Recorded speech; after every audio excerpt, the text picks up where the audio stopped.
Halo semuanya, pernah gak sih kalian penasaran apa yang terjadi dengan makanan favorit kalian setelah ditelan? Seperti mie, ayam goreng, dan lain-lain. Karena itu, mari kita jelajahi dunia sistem pencernaan yang luar biasa di dalam video ini. Kita akan membahas bagaimana tubuh kita mengubah makanan menjadi energi yang kita butuhkan untuk kegiatan sehari-hari. Sistem pencernaan manusia dimulai dari mulut. Saat makanan digigit, dikunyah dan dihaluskan di dalam mulut, makanan akan bercampur dengan air liur. Selanjutnya makanan ini akan dipecah menjadi potongan yang lebih kecil oleh gigi, sehingga menjadi lunak dan mudah ditelan. Lidah pun berperan dalam mencampurkan makanan dengan air liur, mengarahkan makanan di dalam mulut agar tergigit secara merata oleh gigi, dan kemudian mendorong ke dalam kerongkongan untuk ditelan. Kerongkongan atau esofagus. Setelah makanan dikunyah di dalam mulut, makanan akan masuk ke kerongkongan. Kerongkongan adalah saluran berbentuk tabung sepanjang 20 cm yang menghubungkan rongga mulut dengan lambung.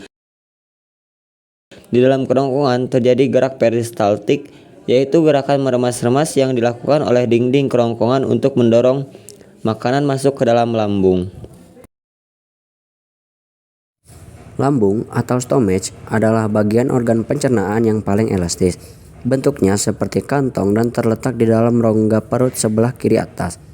Di dalam lambung, makanan mengalami pencernaan secara mekanis dan secara kimiawi. Pencernaan mekanis dilakukan oleh dinding atau otot lambung yang meremas dan mengaduk makanan. Lalu pencernaan kimiawi dilakukan oleh getah lambung yang dihasilkan oleh kelenjar getah lambung. Getah lambung mengandung 3 enzim penting. Yang pertama pepsin, berfungsi memecah protein menjadi pepton. Lalu ada renin, berfungsi mengendapkan protein susu menjadi kasein. Lalu yang selanjutnya ada asam klorida atau HCl, yang berfungsi mengasamkan makanan dan membunuh kuman yang masuk bersama makanan. Selanjutnya, makanan akan dicerna di usus halus. Usus halus adalah usus terpanjang dalam saluran pencernaan. Panjangnya sekitar 6-7 meter. Di sini terdapat cairan usus untuk penyempurnaan pencernaan makanan. Usus halus terdiri dari 3 bagian. Yang pertama, usus 12 jari atau duodenum. Usus 12 jari memiliki panjang sekitar 25 cm. Usus ini mencerna makanan dengan bantuan getah pankreas dan getah empedu. Nah, getah pankreas dihasilkan di kelenjar pankreas. Kelenjar pankreas ini mengandung enzim yang terbagi menjadi 3. Yang pertama, enzim amilase yang berfungsi mengubah zat tepung amilum menjadi zat gula atau glukosa. Yang kedua, enzim tripsin yang berfungsi mengubah pepton menjadi asam amino. Yang ketiga, enzim lipase yang berfungsi mengubah lemak menjadi asam lemak dan gliserol. Lalu, ada getah empedu yang dihasilkan hati dan disimpan di kantong empedu, berfungsi untuk menghancurkan lemak. Yang kedua, usus kosong atau jejunum, terletak di antara duodenum dan ileum. Panjangnya sekitar 2,5 meter. Usus ini berfungsi mencerna lebih lanjut makanan dari usus 12 jari. Yang ketiga, usus penyerapan atau ileum. Di sini adalah tempat penyerapan sari-sari makanan.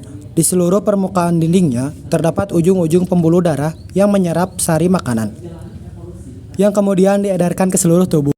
Setelah melalui usus halus, sisa makanan yang telah diserap sari-sarinya berlanjut ke usus besar. Fungsi utama usus besar adalah menyerap cairan, vitamin, dan mineral dari sisa-sisa makanan. Di sini terdapat bakteri E. coli yang membantu proses pembusukan sisa makanan. Proses pembusukan ini akan menghasilkan kotoran atau feses yang nantinya akan dikeluarkan oleh tubuh.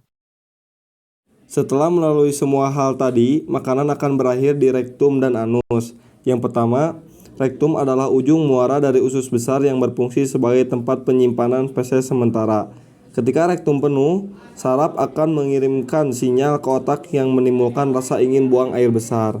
Yang kedua, setelah itu, makanan akan dikeluarkan melalui anus, yaitu lubang di bagian bawah bokong yang berfungsi sebagai tempat keluarnya kotoran atau disebutnya feses dari tubuh. Terima kasih telah menyaksikan. Dengan memahami sistem pencernaan, kita bisa lebih bijak dalam memilih makanan dan menjaga kesehatan. Jangan ragu untuk berkonsultasi dengan ahli jika punya pertanyaan lebih lanjut. Sampai jumpa.